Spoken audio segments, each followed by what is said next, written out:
नमस्कार, म अनिस्मा बस्नेत। नमस्कार, म कावेरी पौडेल। राति 8 बजेको जनता समाचारमा स्वागत छ। सबैभन्दा पहिले प्रमुख समाचार। केही मान्छेहरूले सत्ता कब्जा गर्ने महत्वाकांक्षा पूरा नहुँदा प्रतिगमनको हल्ला चलाएको प्रधानमन्त्री ओलीको टिप्पणी। जनताको अधिकार नखुसिएको दावी। राजनीतिक अराजकताले दलीय व्यवस्था सङ्कटमा परेको विभिन्न दलका नेताहरूको भनाई। विदेशी शक्तिहरू राजतन्त्र स्थापित गर्न लागि परेको टिप्पणी। नेपाल विद्युत प्राधिकरणद्वारा विद्युतीय सवारी साधनका लागि चार्जिङ स्टेसन सञ्चालनको ठेक्का सम्झौता। सातै प्रदेशका 50 स्थानमा स्टेसन राखिने। कोरोना संक्रमण तीव्र गतिमा फैलिएपछि भारतको महाराष्ट्रमा कडा प्रतिबन्ध। अनिवार्य सेवाका स्थानीय रेल र बसहरू भने चल्ने। र त्रिकोणात्मक टी20 सिरिजका लागि क्यानद्वारा ज्ञानेन्द्र मल्लको कप्तानीमा 15 सदस्यीय नेपाली टिमको घोषणा।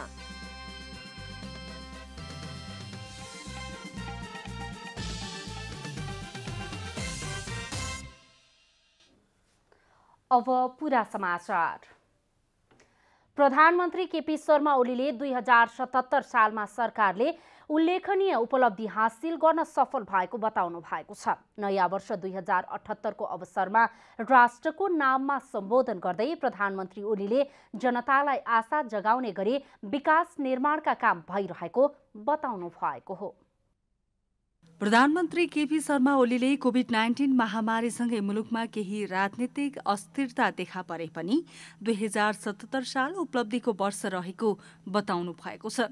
दशकौं पछिको सफलता प्राप्त गर्दै मेलम्चीको पानी काठमाडौँ आइपुगेको, पुनर्निर्माणका कामहरूले पूर्णता पाइरहेको, आफ्नो भूभाग समेत सामेल गरेर नयाँ नक्सा सार्वजनिक गरेको, साथै प्रदेशमा ठूला नयाँ औद्योगिक क्षेत्रको शिलान्यास गरेको र लगानीका लागि शान्तिपूर्ण र अनुकूल वातावरण बनेको दावी गर्नुभयो। यस्तै प्रधानमन्त्री ओलीले सतर्कता विधिबाट कोरोना नियन्त्रण गर्ने प्रयासमा सरकार रहेकाले छिट्टै लकडाउन नहुने समेत बताउनुभयो। नयाँ वर्ष 2078 को सन्दर्भमा शुभकामना सन्देश दिँदै विश्वका कतिपय देश लकडाउनमा पुगिसके पनि सरकारले सतर्कता विधिबाट नै अघि सारेको उहाँको भनाइ छ।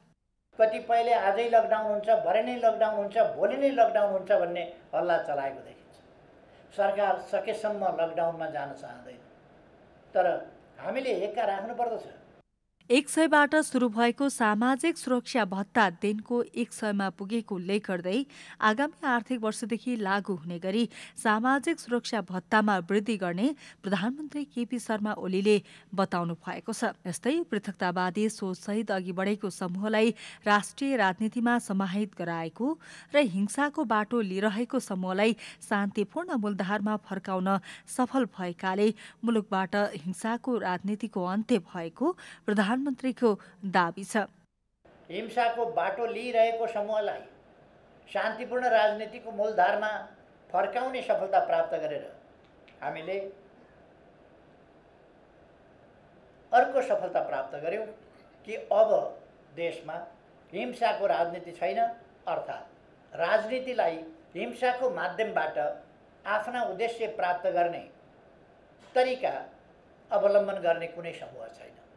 प्रधानमन्त्री ओलीले सरकारले संसद सचिवालयमा टेबल गरेको एमसीसी प्रस्ताव छलफलका लागि संसदमा प्रस्तुत गर्नुपर्ने धारणा राख्नु भएको छ। नेपाली कांग्रेस र नेकपा माओवादी केन्द्र सरकारमा हुँदा एमसीसीमा सम्झौता गरिएको उल्लेख गर्दै उहाँले सरकार सो प्रस्तावबारे संसदमा छलफल होस् भन्ने चाहेको बताउनुभयो। सरकारले प्रस्तुत गरिसकेपछि संसदमा निर्णयार्थ प्रस्तुत नगर्नु असंवैधानिक हुने उहाँको तर्क छ। यस्तै प्रधानमन्त्री ओलीले आफ्नो जग्गा जमिन आफू बसेकै ठाउँबाट हेर्न सक्ने गरी डिजिटल प्रविधि उद्घाटन गर्न लागेको बताउनुभयो। प्रधानमन्त्री ओलीले जनतालाई आशा जगाउने गरी विकास निर्माणका कामहरू भइरहेको बताउनुभयो।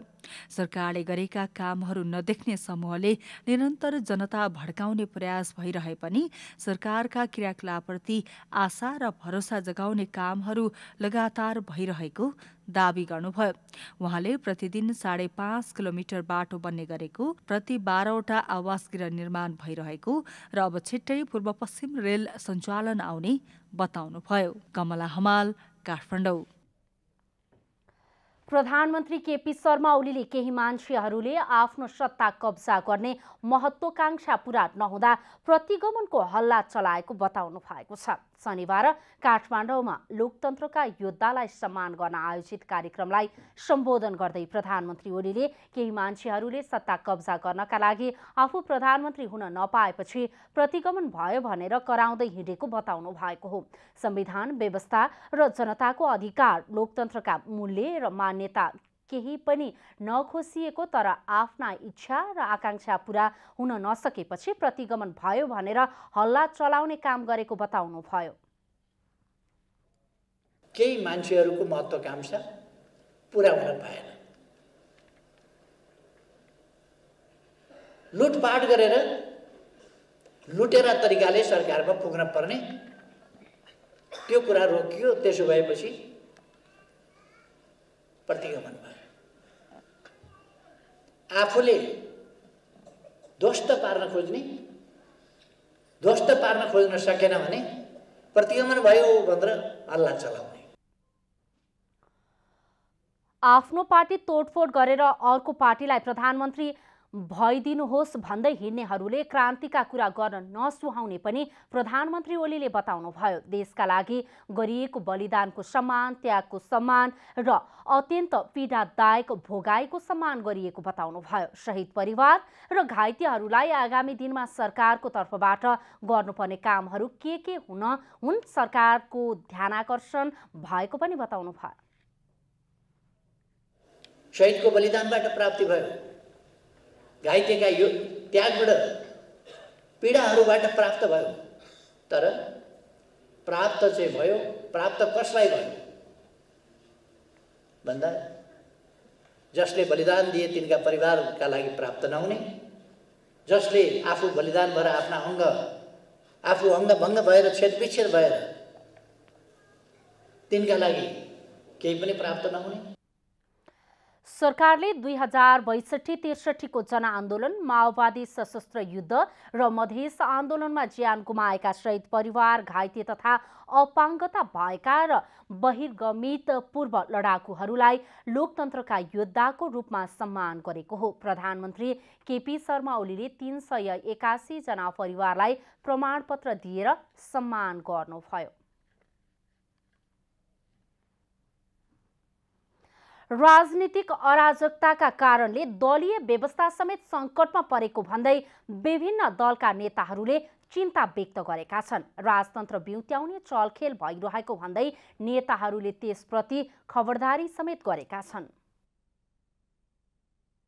अखिल छैठौँद्वारा राजधानीमा आयोजित कार्यक्रममा राष्ट्रिय जनमोर्चाका अध्यक्ष चित्रबहादुर केसीले राजनीतिक अराजकताका कारणले दलीय व्यवस्था समेत सङ्कटमा परेको बताउनु भएको छ। अध्यक्ष केसीले नेपाली जनताले आन्दोलनबाट राजतन्त्र हटाए पनि अहिले देशी विदेशी शक्तिहरू राजतन्त्र स्थापित गर्न लागि परेको बताउनु भएको छ। अहिले पनि यो मुलुकमा पुनः राजतन्त्र स्थापना गर्नको लागि देशी विदेशी शक्तिहरू चाहिँ सक्रिय छन्। अस्ति मात्रै तपाईँ अयोध्यामा राजा ज्ञानेन्द्रले तपाईँ प्रमुख अतिथि बनाएर नेपालकै चाहिँ सत्तासीन राजालाई जस्तो तपाईँ भारतीयहरू त्यहाँ स्वागत गरेर देख्नु होइन। कार्यक्रममा ऊर्जा, जलस्रोत तथा सिंचाई मन्त्री टोपबहादुर रायमाझीले देशमा व्यवस्था परिवर्तन भए अनुसार राजनीतिक नेतृत्वको चिन्तन, कार्यशैली र संस्कार परिवर्तन हुन नसकेको टिप्पणी गर्नुभएको छ। राजनीतिक नेतृत्वहरूमा निरङ्कुश व्यवस्थाको चिन्तन, प्रवृत्ति, संस्कार र संस्कृतिहरू कायमै रहेको उहाँले बताउनुभयो। मूल नेतृत्वहरूमा वास्तवमा भन्नुहुन्छ भने जुन व्यवस्थामा परिवर्तन गरे अनुसारको चिन्तनमा परिवर्तन, कार्यशैलीमा परिवर्तन, संस्कार र संस्कृतिमा परिवर्तन अझै भइरहेको छ।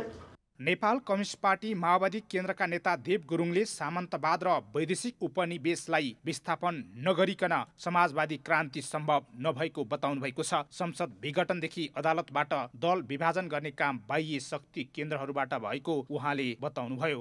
सबै प्रकारका राजनीतिक घटनाक्रमहरूमा चाहिँ डे टु डेका घटनाक्रमहरूमा चाहिँ वैदेशिक हस्तक्षेप चाहिँ मौजुद रूपमा माइक्रो म्यानेजमेन्टको रूपमा या विभिन्न रूपमा चाहिँ वैदेशिक हस्तक्षेप भइरहेको अवस्था छ। माओवादी केन्द्रका नेता लीलामणि पोखरेलले अझै पनि क्रान्ति सफल नभएको बताउनु भएको छ। अब वर्ग सङ्घर्ष सिद्धियो, अब के अरे उत्पादन विकास गर्ने र समृद्धिको दिशा नै आजको समाजवाद हो। तर त्यो सत्य देखिएको छैन। किन देखिएन? क्रान्ति पुरा भएको भए त राष्ट्रिय सार्वभौमिकता जगेर्ना भइसक्नु पर्ने थियो। आज धरापमा किन परेको छ राष्ट्रिय सार्वभौमिकता? कार्यक्रममा अखिल छैठौँले आफ्ना पूर्व अध्यक्षहरूलाई सम्मान गर्नुका साथै नेपालको विद्यार्थी आन्दोलन अखिल छैठौँको इतिहास नामको पुस्तक विमोचन गरेको थियो। क्यामेरामा जयराज थपलिएका साथ विकास पौडेलको रिपोर्ट। जनता समाजवादी पार्टीका अध्यक्ष महन्त ठाकुरले पार्टीले उठान गर्दै आएको माग पूरा गरेपछि मात्रै सरकारको विषयमा सोच्न सकिने बताउनु भएको छ। विगत लामो समयदेखि आश्वासन मात्रै पाउँदै गरेकाले अब माग पूरा भएपछि मात्रै सरकारमा सहभागी हुने जसपाको तर्क छ। प्रदेश नम्बर 2 सरकारको भौतिक पूर्वाधार तथा योजना मन्त्रालयले जनकपुर धाममा आयोजना गरेको कार्यक्रममा बोल्दै जनता समाजवादी पार्टी नेपालका नेताहरूले सरकारले आफ्ना मागहरू पूरा नगरुन्जेल सरकारमा जाने बारे निर्णय गर्न नसकिने बताएका छन्। एमाले वा काङ्ग्रेस कसलाई समर्थन गर्ने भन्ने बारे पार्टीको आधिकारिक धारणा तय भइ नसकेको जसपाका अध्यक्ष महन्त ठाकुरले बताउनुभयो। मेरो प्राथमिकता, हाम्रो प्राथमिकता जो जेलमा परेका छन्, मुद्दा खेपिरहेको छ, त्यसको सम्बोधन हाम्रो चाहिँ प्राथमिकता हो। त्यो प्राथमिकताको सम्बोधन भएपछि मात्रै हामी चाहिँ सरकारमा जाने कि नजाने, कसको साथ जाने, कसको साथ नजाने। जसपाका केन्द्रीय कार्यकारिणी नेता अनिल कुमार झाले नयाँ सरकार गठनको विषयमा अहिलेसम्म कुनै आधिकारिक निर्णय नभएको बताउनुभयो। पहिलेदेखि नै यथावत रहेका मुद्दाहरूमा कसरी सम्बोधन हुन्छ त्यही अनुसार पार्टीले निर्णय लिने झाको भनाइ छ। नयाँ सरकार गठनको सन्दर्भमा जनता समाजवादी पार्टीको अहिलेसम्म कुनै निर्णय भएको छैन, निर्णय हुने स्थिति पनि छैन। किनभने अहिले जनता समाजवादी पार्टीको ध्यान मूलतः हामीले विगतमा उठाएका मुद्दाहरू र ती मुद्दा र आन्दोलनजन्य जुन समस्याहरू छ त्यसको समाधान कसरी हुन्छ भन्नेमा छ। जसपाका केन्द्रीय कार्यकारिणी नेता शरद सिंह भण्डारीले अहिलेको मुद्दा सरकार नभई अधिकार रहेको बताउनुभयो। काङ्ग्रेस, माओवादी र जसपा मिलेर देशलाई निकास दिनुपर्ने उहाँको तर्क थियो। हाम्रो मुद्दा भनेको चाहिँ सरकार होइन, हाम्रो मुद्दा भनेको अधिकार हो। जनता समाजवादी पार्टीले आफ्ना मुद्दाहरूलाई चाहिँ अगाडि सारेर र अहिलेको अवस्थामा जनता समाजवादी पार्टीले निकास दिनुको लागि, वैकल्पिक चाहिँ निकास दिनुको लागि हामी तयार छौँ। हामी जिम्मेवारी वहन गर्न तयार छौँ। हामी आह्वान गर्न चाहन्छौँ नेपाली काङ्ग्रेस, माओवादी अथवा जसपाले मुलुकमा स्थायी शान्ति र सबैको समान अधिकारको प्रत्याभूति हुनुपर्ने पक्षमा जसपा रहेको नेताहरूको धारणा थियो। धनुषाबाट प्रमोद कुमार शाहको रिपोर्ट। राष्ट्रिय जनमोर्चाले गण्डकी प्रदेश सरकारलाई दिँदै आएको समर्थन फिर्ता लिएको छ। मुख्यमन्त्री पृथ्वी सुब्बा गुरुङ विरुद्ध आउने अविश्वास प्रस्तावको पक्षमा मतदान गर्ने समेत जनमोर्चाले स्पष्ट पारेको छ। केपी ओली नेतृत्वको सरकारलाई दिँदै आएको समर्थन फिर्ता लिए पनि जनमोर्चाले गण्डकी प्रदेश सरकारको समर्थन भने फिर्ता लिएको थिएन। बुधबार जनमोर्चाका अध्यक्ष चित्रबहादुर केसीले प्रेस वक्तव्य जारी गरी प्रदेश सरकारलाई दिइएको समर्थन फिर्ता लिएको घोषणा गर्नुभएको छ। गण्डकी प्रदेशमा राष्ट्रिय जनमोर्चासँग 3 सांसद छन्। उसले समर्थन फिर्ता लिएसँगै मुख्यमन्त्री पृथ्वी सुब्बा गुरुङ नेतृत्वको सरकार अल्पमतमा परेको छ।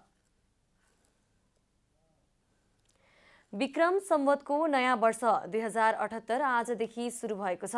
नयाँ वर्षको स्वागतमा आज देशभर विभिन्न कार्यक्रमको आयोजना गरी आपसमा शुभकामना आदान प्रदान गरिँदैछ। मेष सङ्क्रान्तिका अवसरमा समाजमा धार्मिक, सांस्कृतिक तथा सामाजिक कार्यक्रमको आयोजना गरी आपसमा नयाँ वर्षको शुभकामना व्यक्त गर्ने चलन छ। समाजमा स्थापित सङ्घ संस्थाहरूबाट पनि शुभकामना पत्र तथा भित्ते पात्रो प्रकाशित गरी सबैमा सुख, समृद्धि र प्रगतिको कामना गर्ने गरिन्छ। कतिले नयाँ वर्षसँगै नयाँ कामको पनि थालनी गर्दछन्। नेपाली समाजमा प्रचलित सौरमानको आधारमा 12 गते र चन्द्रमानको आधारमा तिथि पर्व निर्धारण गरिएको नेपाली पञ्चाङ्ग पात्रो यसै दिनदेखि परिवर्तन गरिन्छ। सूर्य सङ्क्रमण भई मेष राशिको उच्च स्थानमा जाने मेष सङ्क्रान्ति वा वैशाख सङ्क्रान्तिदेखि विक्रम सम्वतको नयाँ वर्ष सुरु हुन्छ। सूर्य क्रान्तिका दृष्टिले महत्त्वपूर्ण मानिने साउनमा पर्ने कर्कट सङ्क्रान्ति, कार्तिकमा पर्ने तुला सङ्क्रान्ति, माघमा पर्ने मकर सङ्क्रान्ति र वैशाखमा पर्ने मेष सङ्क्रान्तिलाई नेपाली समाजमा विशेष पर्व मानेर पवित्र जलाशयमा स्नान गरी पूजा पाठ र दान पुण्य गर्ने गरिन्छ। मेष सङ्क्रान्तिका दिन देशका विभिन्न नदी, दोभान, त्रिवेणी तथा पवित्र जलाशयहरूमा स्नान दान गर्ने विधान छ। शिवपुरी पर्वतको दक्षिणी काखमा पर्ने टोखा चण्डेश्वरी सपन तीर्थमा वैशाख 1 गते स्नान गर्ने चलन छ। काठमाडौँ उपत्यकाको उत्तरमा पर्ने शिवपुरी पर्वतको काखमा अवस्थित बागद्वारमा गई जलस्नान गरी टोखा सपन तीर्थसम्मको यात्रा गर्ने परम्परा छ। साथै काठमाडौँ उपत्यकाको दक्षिण पश्चिममा पर्ने चम्पादेवी, पश्चिमोत्तरमा पर्ने नागार्जुन जामाचो लेकमा पनि मेष सङ्क्रान्तिमा मेला भर्ने चलन छ। सूर्य गणना अनुसार वैशाख सङ्क्रान्तिका दिन भक्तपुरमा बिस्केट जात्राको लिङ्गो ढालेर नयाँ वर्षको स्वागत गर्ने परम्परा छ। नेपालको तराईमा बसोबास गर्ने थारू समुदायमा वैशाख 1 गते वर्षको शिर महिना मानेर सिरुवा पर्व मनाउने गरिन्छ। साथै सुदूरपश्चिम क्षेत्रमा आजै विषु पर्व मनाई बिरुडा वा क्वाटी खाने चलन छ। यता सिराहामा रहेको सल्हेस फुलबारीको रुखमा सल्हेस सुनाखरी फुलेपछि मिथिलाञ्चलभरि नयाँ वर्षको स्वागतमा हर्षोल्लास प्रकट गरिन्छ। तर यस वर्ष भने विश्वव्यापी रूपमा फैलिएको कोरोना भाइरस कोभिड-19 को महामारीका कारण नयाँ वर्षको मेला पर्व र उल्लास प्रभावित भएको छ। भक्तपुरमा मनाइने परम्परागत बिस्केट जात्रा सुरु भएको छ। चैत्र शुक्ल पक्षको चतुर्दशीमा जात्रा आरम्भ गरिन्छ। 8 दिन 9 रातसम्म मनाइने यो जात्रा लिच्छवी कालमा सुरु भएको तान्त्रिक जात्रा मानिन्छ। भक्तपुरको प्रसिद्ध मन्दिर न्यातापोलसँगैको भैरव मन्दिरबाट भैरवको रथ र देवीको रथ निकालेर तौमडी टोलमा भेट गराई यी रथलाई प्राचीन नगरी भक्तपुरका विभिन्न गल्लीमा परिक्रमा गराइन्छ। यी रथ तान्न ठूलो संख्यामा स्थानीय श्रद्धालु भक्तजन बाजा गाजा सहित उपस्थित हुने गर्दछन्। जात्राका क्रममा भैरव र देवी लगायतका देव देवीको श्रद्धा भक्ति पूर्वक पूजा गरिन्छ।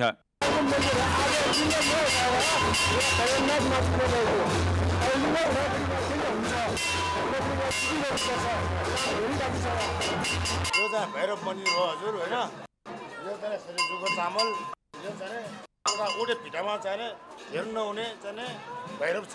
युगल नाग र विभिन्न वनस्पति सहित ठड्याइने झण्डायुक्त लिङ्गोलाई विश्व केतु वा बिस्केट भनिएको पाइन्छ। यस जात्रामा नागको प्रसङ्ग गाँसिएको स्थानीय कथन छ।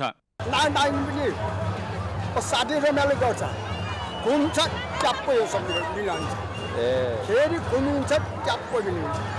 त्यसो भएर यो हाम्रो बिस्केट जात्रा विश्वको जात्रा। जात्रा अवलोकन गर्न आसपासका विभिन्न जिल्लाबाट भक्तजन भक्तपुरमा भेला हुन्छन्। जात्राका क्रममा ठाउँ ठाउँमा मेला पनि लाग्दछ। जात्रामा गरिने पूजा आजा र देव समर्पण देखेर पर्यटक पनि प्रसन्न देखिन्छन्। Nepali New Year in Bhaktapur, I first time on Nepali New Year. So many people here, so I like it. I like it very much. It's strange, but very interesting. विधिपूर्वक विश्व ध्वजोत्थान गरिएको लिङ्गो वैशाख 1 गते ढलाएपछि जात्रा समापन गरिन्छ। यो जात्रालाई ध्वजा पूजा वा झण्डाको सम्मानमा विश्वको विशिष्ट पर्वका रूपमा लिने गरिन्छ। वैशाख 1 गते भक्तपुरमा बिस्का अथवा बिस्केट जात्रा धुमधामका साथ मनाउने गरिन्छ। पूजा आजा गर्दै बाजा गाजाका साथ यहाँ भक्तपुरवासी र देश देशावरबाट बिस्केट जात्रा अवलोकन गर्न आउनुभएका महानुभावहरूले गर्दा यो जात्रा भव्य बनेको छ। यसरी नै नेपालीहरूले नयाँ वर्ष र भक्तपुरको यो विशेष ऐतिहासिक तथा परम्परागत जात्रा मनाएर नयाँ वर्षको स्वागत गरिरहनु भएको छ। क्यामेरामा शैलेन्द्र गोविन्द अमात्यका साथ नारायण भण्डारी, भक्तपुर। नेपाल विद्युत प्राधिकरणले देशका सातै प्रदेशका 50 स्थानमा विद्युतीय सवारी साधनका लागि चार्जिङ स्टेशनको आपूर्ति, जडान, परीक्षण, सञ्चालन र मर्मसम्भार गर्न ठेक्का सम्झौता गरेको छ। करिब 38 करोडको लागतमा 50 वटा चार्जिङ स्टेशन निर्माण गर्न ठेक्का सम्झौता भएको हो। नेपाल विद्युत प्राधिकरणले देशका 50 विभिन्न स्थानहरूमा विद्युतीय सवारी साधनका लागि चार्जिङ स्टेसन स्थापना गर्न चिनिया कम्पनी वाङवाङ डिजिटल एनर्जीसँग ठेक्का सम्झौता गरेको छ। सम्झौता अनुसार एसियाली विकास ब्याङ्कको 37 करोड 79 लाख रुपियाँ लगानीमा 7 प्रदेशमा चार्जिङ स्टेसन निर्माण हुनेछ। प्रदेश 1 को 5 स्थानहरू दमक, भद्रपुर, कन्काई, विराटनगर र इटहरीमा चार्जिङ स्टेसन निर्माण गरिने प्राधिकरणले जनाएको छ। प्रदेश 2 का 7 स्थानहरू वीरगञ्ज, सिमरा, चन्द्रनिगाहपुर, ढल्केवर, जनकपुरधाम, बर्दिवास र राजविराजमा जडान हुनेछ। बागमती प्रदेशमा 13 वटा चार्जिङ स्टेसन जडान हुनेछन्। मुगलिन, कुरिन्टारमा 4 वटा चार्जिङ स्टेसन हुनेछ। मलेखु, सिन्धुली, हेटौँडा र भरतपुरमा 2 वटा र बनेपामा 1 चार्जिङ स्टेसन निर्माण गरिने प्राधिकरणले जनाएको छ। प्राधिकरणले काठमाडौँ उपत्यकाका विभिन्न स्थानहरूमा 7 वटा चार्जिङ स्टेसन निर्माण गर्ने सम्झौतामा उल्लेख छ। गण्डकी प्रदेशमा 6 वटा चार्जिङ स्टेसन निर्माण हुनेछन्। पोखरामा 3 वटा रहने गरी नवलपुर, दमौली र स्याङ्जामा 1 वटा चार्जिङ स्टेसन निर्माण गरिने सम्झौतामा उल्लेख छ। त्यसैगरी लुम्बिनी प्रदेशमा 8 वटा चार्जिङ स्टेसन जडान हुने प्राधिकरणले जनाएको छ। बुटवलमा 3 वटा, बर्दघाट, सुनवलमा 2 वटा चार्जिङ स्टेसन रहनेछन्। नेपालगञ्ज, भालुवाङ र दाङमा 1 वटा स्टेसन निर्माण गर्ने तयारी प्राधिकरणको छ। कर्णाली प्रदेशमा भने सुर्खेतमा 1 मात्रै चार्जिङ स्टेसन निर्माण गर्ने प्राधिकरणले जनाएको छ। सुदूरपश्चिम प्रदेशमा 3 वटा चार्जिङ स्टेसन निर्माण हुनेछन्। महेन्द्रनगर, धनगढी र डडेलधुरामा 1 वटा चार्जिङ स्टेसन निर्माण गर्ने योजना प्राधिकरणको छ। चार्जिङ स्टेसनलाई आवश्यक उपकरणहरूको आपूर्ति, डेलिभरी, जडान, परीक्षण, कमिसनिङ, सञ्चालन र मर्मत सम्हार गर्ने गरी प्राधिकरणले ठेक्का निकालेको थियो। चार्जिङ स्टेसनहरू मुख्य राजमार्ग र सहर नजिकका बस पार्क क्षेत्रमा जडान गरिने प्राधिकरणले जनाएको छ। 1 वर्षमा सबै चार्जिङ स्टेसन जडान गरी त्यसको 5 वर्षसम्म मर्मत सम्हारको जिम्मा ठेकेदार कम्पनी वाङवाङ डिजिटल एनर्जीलाई नै सुम्पिने गरी प्राधिकरणले सम्झौता गरेको छ। चार्जिङ स्टेसनमा जडान गरिने चार्जरको आकार 142 किलोवाट हुनेछ। एक पटकमा 3 वटा गाडी चार्ज गर्न मिल्ने बताइएको छ। जडान गरिने चार्जरको ब्रान्ड स्टार चार्ज हुने प्राधिकरणले जनाएको छ। उपभोक्ताहरूले गाडी चार्ज गरे बापतको शुल्क विद्युतीय माध्यमबाटै भुक्तानी गर्न सक्नेछन्। पछिल्लो 24 घण्टामा थप 603 जनामा कोरोना भाइरस संक्रमण पुष्टि भएको छ। स्वास्थ्य तथा जनसङ्ख्या मन्त्रालयका अनुसार 4289 जनाको परीक्षण गर्दा 605 जनामा संक्रमण पुष्टि भएको हो। त्यस्तै काठमाडौँ उपत्यकामा 254मा संक्रमण पुष्टि भएको छ। भक्तपुरमा 20, ललितपुरमा 61 र काठमाडौँमा 173 जनामा कोरोना भाइरस संक्रमण पुष्टि भएको हो। 451 जनाको एन्टिजेन परीक्षण गर्दा 23 जना र पिसिआर विधिबाट 580 जनामा संक्रमण पुष्टि भएको मन्त्रालयले जनाएको छ। जसमध्ये उपत्यकामा 80 जना आइसियुमा रहेका छन् भने 25 जना भेन्टिलेटरमा रहेका छन्। हालसम्म कोरोना संक्रमण मुक्त हुनेका दर 97.5% पुगेको मन्त्रालयले जानकारी दिएको छ। भारतमा कोरोना संक्रमणको दर बढ्दै गएपछि सीमा जोडिएको जिल्ला बाँके प्रभावित भएको छ। कर्णाली, सुदूरपश्चिम र लुम्बिनी प्रदेशको प्रवेशद्वारका रूपमा रहेको नेपालगञ्ज भन्सार नाकाबाट दैनिक हजारौंको संख्यामा नेपालीहरू स्वदेश फर्किन थालेपछि कोरोना संक्रमणको जोखिम बढ्दै गएको हो। भारतमा कोरोना संक्रमणको दर उच्च हुँदै गएपछि सीमा जोडिएको जिल्ला बाँकेमा प्रत्यक्ष असर परेको छ। बाँकेमा दैनिक संक्रमितको संख्या दोब्बर हुन थालेपछि भेरी अस्पतालले संक्रमितलाई व्यवस्थापन गर्न समस्या हुने जनाएको छ। अस्पतालमा रहेको कोरोना विशेष वार्डमा 142 बेड मात्रै रहेकाले केही दिनमै संक्रमित भरिने भएका छन्। गएको यो 1 हप्ताको मात्रै ट्रेन्ड हेर्यो भने यो 1 हप्ताभन्दा अगाडि हामीसँग एकदमै 12-15 जना मात्रै बिरामीको यसो एडमिट हुने यस्तो भइरहेको थियो, बिरामीको चाप थियो भने अहिले 1 हप्ता यता आउनुभयो भने यति धेरै चाप बढिरहेछ कि द्रुत गतिले। अहिले भएको विद्यमान हामीसँग हाराहारी 142 जना हामी कोभिड आइसोलेसनमा राख्न सक्ने गरेर बेडको क्षमता भए तापनि अब यही गतिमा वृद्धि हुँदै गयो भने यो थेग्न सकिने या नसकिने एकातिरको चुनौती छ। पहिलो चरणमा चिकित्सकहरूलाई कोरोनासँग सामना गर्न केही असहज भए पनि अहिले कोरोनासँग लड्नका लागि स्वास्थ्यकर्मीहरू मानसिक रूपमा तयारी रहेको अस्पतालले जनाएको छ। तर संक्रमित राख्नका निम्ति बेडको अभाव हुने अस्पतालको भनाइ छ। हामी त्यति धेरै चाहिँ यो तयारी अवस्थामा चाहिँ थिएनौँ। पहिला मेन कुरो भन्नुपर्दा एक्कासी आयो रोग होइन, एकैचोटि त तयारी पनि गर्नुपर्ने, व्यवस्थापन पनि गर्नुपर्ने। यो कारणले गर्दाखेरि अलिकति बढी गाह्रो चाहिँ थियो। हामी धेरै खटाइमा परेका थियौँ भने अहिले चाहिँ हामीले केही हिसाबमा अब सेकेन्ड वेभ आउँछ भन्ने हिसाबमा केही तयारी पनि हाम्रा भएका त हुन्। यता जिल्ला प्रशासन कार्यालय बाँकेले सीमा नाकाबाट आउने नेपालीहरूलाई सामान्य स्वास्थ्य परीक्षण गर्दै नेपाल प्रवेश गराए तापनि त्यो प्रभावकारी देखिएको छैन। बाँकेका निमित्त प्रमुख जिल्ला अधिकारी दीर्घराज उपाध्यायले कोरोनाको ग्राफ बढेसँगै गत वर्ष सञ्चालनमा आएका सबै कोभिड अस्पताल पुनः सञ्चालनका लागि निर्देशन गरिसकेको बताउनु भएको छ। सबै स्थानीय तहमा जति बेला पनि संक्रमण दर बढ्न सक्छ, आफ्नो स्थानीय तहमा इन्डियाबाट आउने मान्छेहरू पनि प्रेसर बढिरहेको अवस्था छ भन्ने भएर साबिकमा सञ्चालनमा रहेका क्वारेन्टाइन आइसोलेसन केन्द्रहरू चाहिँ तयारी अवस्थामा राख्नु होला भनेर हामी अनुरोध गरी पठाएका छौँ सबै स्थानीय तहलाई। बाँकेमा कोरोना संक्रमित भएकाहरूमध्ये 4702 जना डिस्चार्ज भइसकेका छन्। त्यस्तै जिल्ला र जिल्ला बाहिरका गरी 149 जनाको मृत्यु भइसकेको छ। बाँकेबाट रविन्द्र सिंह ठकुरीको रिपोर्ट। जिल्ला प्रशासन कार्यालय गुल्मीमा कार्यरत कर्मचारी रहेका जीप प्युठानको स्वर्गद्वारी नजिकै भएको दुर्घटनामा ज्यान गुमाउनेको संख्या 5 पुगेको छ। बुधबार दिउँसो भएको दुर्घटनामा प्रशासन कार्यालय गुल्मीका प्रशासकीय अधिकृत स्याङ्जाका 38 वर्षीय श्याम नेउपाने, कम्प्युटर अपरेटर सूर्यप्रसाद पन्थी, खरिदार ईश्वरी भण्डारी, गुल्मीका यमलाल पन्थी, मुसिकोट नगरपालिका 3 का 22 वर्षीय सवारी चालक केशव कार्कीको मृत्यु भएको हो। दुर्घटनामा अन्य 10 जना घाइते भएका छन्। घाइतेहरूको प्राथमिक स्वास्थ्य केन्द्र भिङ्ग्रीमा उपचार भइरहेको छ।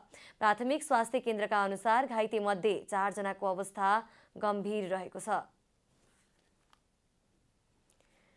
नयाँ वर्ष 2078 को अवसर पारेर बुधबारदेखि विष्णुमती नदी सफाई अभियान सुरु गरिएको छ। बुधबार नयाँ वर्षको पहिलो दिन पारेर विष्णुमती नदी सफाई अभियान सुरु गरिएको हो। विष्णुमती सफाई अभियानको आयोजनामा बुधबार बिहान विष्णुमती नदीको शोभा भगवती क्षेत्रबाट सफाई अभियान प्रारम्भ गरिएको हो। विष्णुमती नदी उपत्यकावासीको सभ्यता, धर्म, परम्परा र जीवन पद्धतिसँग जोडिएको भए पनि हाल प्रदूषित अवस्थामा रहेका कारण वातावरण बिग्रिँदै गई मानव स्वास्थ्यलाई समेत असर पर्न थालेकाले विष्णुमती नदी सफाई अभियान सञ्चालन गर्नुपरेको सांसद जीवराम श्रेष्ठले बताउनुभयो। हाम्रो धर्मसँग जोडिएको, हाम्रो परम्परा र संस्कृतिसँग जोडिएको, हाम्रो जीवन पद्धतिसँग जोडिएको यो खोला विष्णुमती खोला जुन प्रदूषित अवस्थामा अहिले रहेको छ, जसको कारणले वातावरण प्रदूषित भएको छ र हामीलाई यसले स्वास्थ्यलाई पनि यसले असर पारेको छ। हामीले आज नयाँ वर्षको अवसर पारेर यो खोला सफाई अभियानलाई शुभारम्भ गरौँ भनेर आज हामीले थालनी गर्दैछौँ। विष्णुमती सफाई हरेक महिनाको अन्तिम शनिबार बिहान 7 बजेदेखि 9 बजेसम्म गरिने उहाँले जानकारी दिनुभयो। विष्णुमती सफाईमा नेपाली सेना, नेपाल प्रहरी, सशस्त्र प्रहरी, काठमाडौँ महानगरपालिका, विभिन्न सङ्घ संस्थाहरू र स्थानीयको सहभागिता रहेको थियो। विष्णुमती सफाई अभियानलाई थप विस्तार प्रभावकारी बनाउँदै लगिने आयोजकले जनाएको छ। सिराहाको उत्तरवर्ती क्षेत्र धनगढीमाई नगरपालिका वडा नम्बर 14 अम्बासमा खानेपानी पुगेपछि स्थानीय हर्षित भएका छन्। धनगढीमाई नगरपालिका, लिबर्ट र स्थानीयको साझेदारीमा निर्माण भएको अम्बास सिँचाइ तथा खानेपानी स्थानीयका धारा पुगेको हो। खानेपानी आइसकेपछि नगर प्रमुख हरिनारायण चौधरीले आयोजनालाई दिगो रूपमा सञ्चालन गर्न स्थानीयले अपनत्व लिनुपर्ने बताउनुभयो। भौगोलिक कठिनाई रहेको अम्बासमा 22 घर परिवारका लागि नगरपालिकाले 7,19,000, लिबर संस्थाले 3,80,000 र 5 लाख बराबरको स्थानीयले जनश्रमदान गरी खानेपानी ल्याएका हुन्। 14,000 लिटर पानी अट्ने ट्याङ्की निर्माण गरिएकाले वरपरका 22 घर परिवारलाई खानेपानीको समस्या हुने छैन। अब आर्थिक समाचार। आर्थिक समाचारका साथमा अर्घाखाँची ओपिसी सिमेन्ट, सबैभन्दा स्तरीय सिमेन्ट।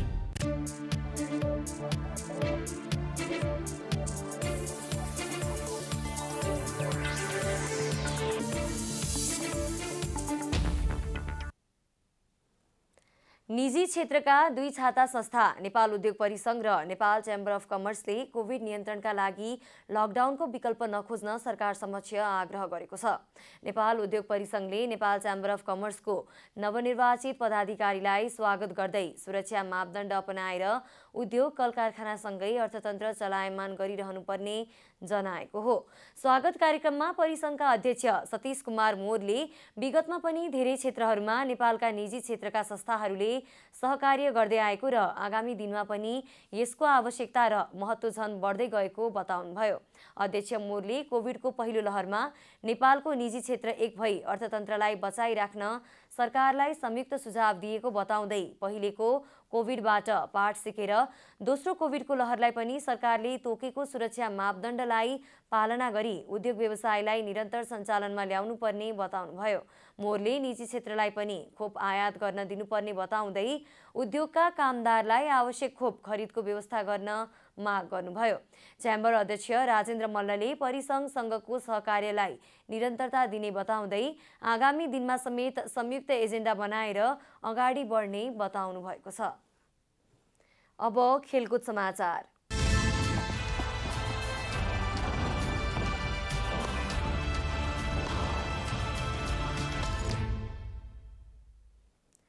नेपाल क्रिकेट संघ क्यानले त्रिकोणात्मक टी20 क्रिकेट सिरिजका लागि 15 सदस्यीय नेपाली टिमको घोषणा गरेको छ। क्यानले बुधबार ज्ञानेन्द्र मल्लको कप्तानीमा नेपाली टिमको घोषणा गरेको हो। बन्द प्रशिक्षणमा रहेका 20 खेलाडीबाट 15 सदस्यीय टिम घोषणा गरेको क्यानले जानकारी दिएको छ। स्पिनर साहब आलम र ओपनर आसिफ शेख पहिलो पटक राष्ट्रिय टिममा परेका छन्। बन्द प्रशिक्षणमा रहेका मध्येबाट ललित नारायण राजवंशी, सन्दीप जोरा, विक्रम सोब, पवन सराफ र लोकेश बम भने बाहिरिएका छन्। नेपालले घरेलु भूमिमा नेदरल्यान्ड्स र मलेसियासँग त्रिकोणात्मक टी20 सिरिज खेल्नेछ। सिरिज टियु क्रिकेट मैदानमा वैशाख 4 देखि 11 गतेसम्म हुनेछ। डबल राउन्ड रोबिनको आधारमा हुने सिरिजको शीर्ष 2 टिमले उपाधिका लागि खेल्नेछन्। नेपालले पहिलो खेलमा नेदरल्यान्ड्ससँग खेल्नेछ। नेपाल र नेदरल्यान्ड्स बीचको खेल वैशाख 4 गते हुनेछ। नेपालले दोस्रो खेलमा मलेसियासँग वैशाख 6 र तेस्रो खेलमा नेदरल्यान्ड्ससँग वैशाख 7 मा खेल्नेछ। यस्तै नेपालले अन्तिम लिग खेल वैशाख 9 गते मलेसियासँग खेल्नेछ। राष्ट्रिय खेलकुद परिषद राखेपका सदस्य सचिव रमेश कुमार सिलवाल, राखेप अन्तर्गत प्रशासन विभागका प्रमुख कुलबहादुर थापा र ओलम्पियन तेक्वान्डोकी सङ्गीना वैद्य नेपाल सरकारले प्रदान गर्ने पदकबाट विभूषित हुनुभएको छ। खेल क्षेत्रबाट विभूषित उहाँहरूलाई राष्ट्रपति विद्यादेवी भण्डारीले शीतल निवासमा आयोजित एक विशेष समारोहबीच पदक प्रदान गर्नुभएको छ। सदस्य सचिव सिलवाल सुप्रबल जनसेवाश्री तृतीय श्रेणी तथा थापा र सङ्गीना प्रबल जनसेवाश्री चतुर्थ श्रेणीबाट विभूषित हुनुभएको हो। सदस्य सचिव सिलवालकै कार्यकालमा सागमा पदक विजेता खेलाडीले नेपाल सरकारबाट पाउने पुरस्कार राशिमा पनि उल्लेख्य वृद्धि गरिएको थियो। थापा समारोह विज्ञका रूपमा परिचित हुनुहुन्छ। उहाँले 5औं देखि 8औं राष्ट्रिय खेलकुदको समारोह व्यवस्थापनमा मुख्य जिम्मेवारीमा रहेर कार्य गर्नुभएको थियो। 13औं सागमा थापाले समारोह समितिमा सचिव र निर्देशकको भूमिका निर्वाह गर्नुभएको थियो। यस्तै सङ्गीना छनौट चरण पार गरेर ओलम्पिकमा प्रतिस्पर्धा गर्ने पहिलो नेपाली खेलाडी हुन्। सङ्गीनाले सन् 2004 को ग्रिसमा भएको 28औं संस्करणको एन्थेस ओलम्पिकमा छनौट चरण पार गर्दै नेपालको प्रतिनिधित्व गरेकी थिइन्। सागको 2 संस्करण 8औं र 9औं की स्वर्णधारी सङ्गीना एसियाली तेक्वान्डो च्याम्पियनसिपको पनि स्वर्ण विजेता हुन्। नेपालले 13औं सागको तेक्वान्डोमा 12 स्वर्ण, 6 रजत र 11 कांस्य जितेको थियो। तेक्वान्डोमा सहभागी 29 खेलाडीमा सबैले पदक जितेका थिए। अब मौसम समाचार।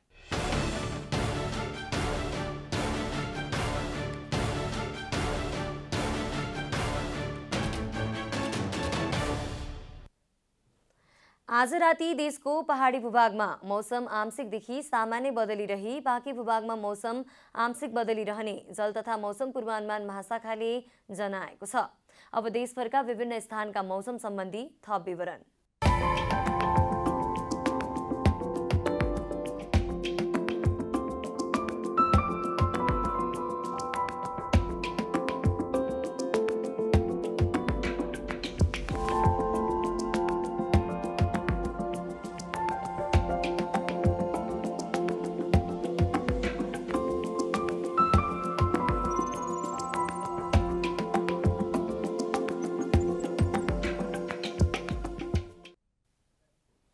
अन्त्यमा आजको डायरी। विक्रम सम्वतको नयाँ वर्ष 2078 आजदेखि सुरु भएको छ। नयाँ वर्षको स्वागतमा आज देशभर विभिन्न कार्यक्रमको आयोजना गरी आपसमा शुभकामना आदान प्रदान गरिएको छ। नेपालमा हरेक वर्ष वैशाख 1 गते नयाँ वर्ष मनाउने गरिन्छ। यस अवसरमा समाजमा धार्मिक, सांस्कृतिक तथा सामाजिक कार्यक्रमको आयोजना गरी आपसमा नयाँ वर्षको शुभकामना व्यक्त गर्ने चलन रहेको छ। नेपाल विद्युत प्राधिकरणले देशका 7 प्रदेशका 50 स्थानमा विद्युतीय सवारी साधनका लागि चार्जिङ स्टेसनको आपूर्ति, जडान, परीक्षण, सञ्चालन र मर्मत सम्भार गर्न ठेक्का सम्झौता गरेको छ। करिब 38 करोडको लागतमा 50 वटा चार्जिङ स्टेसन निर्माण गर्न ठेक्का सम्झौता भएको हो। पछिल्लो 24 घण्टामा थप 603 जनामा कोरोना संक्रमण पुष्टि भएको छ। स्वास्थ्य तथा जनसङ्ख्या मन्त्रालयका अनुसार 4289 जनाको परीक्षण गर्दा 605 जनामा संक्रमण पुष्टि भएको हो। हालसम्म कोरोना संक्रमण मुक्त हुनेको दर 97.5% पुगेको मन्त्रालयले जानकारी दिएको छ। भारतको महाराष्ट्रमा आजदेखि कडा प्रतिबन्ध सुरु हुने भएको छ। कोरोना भाइरसको संक्रमण तीव्र गतिमा फैलिएसँगै आजदेखि कडा प्रतिबन्ध सुरु गर्न लागि मुख्यमन्त्री उद्धव ठाकरेले बताउनु भएको छ। अहिलेको प्रतिबन्धलाई लकडाउन नभनिए पनि कडा प्रतिबन्ध हुने मुख्यमन्त्री ठाकरेको भनाइ छ। नेपाल क्रिकेट संघ क्यानले त्रिकोणात्मक टी20 क्रिकेट सिरिजका लागि 15 सदस्यीय नेपाली टिमको घोषणा गरेको छ। क्यानले बुधबार ज्ञानेन्द्र मल्लको कप्तानीमा नेपाली टिम घोषणा गरेको हो। बन्द प्रशिक्षणमा रहेका 20 खेलाडीबाट 15 सदस्यीय टिम घोषणा गरेको क्यानले जानकारी दिएको छ।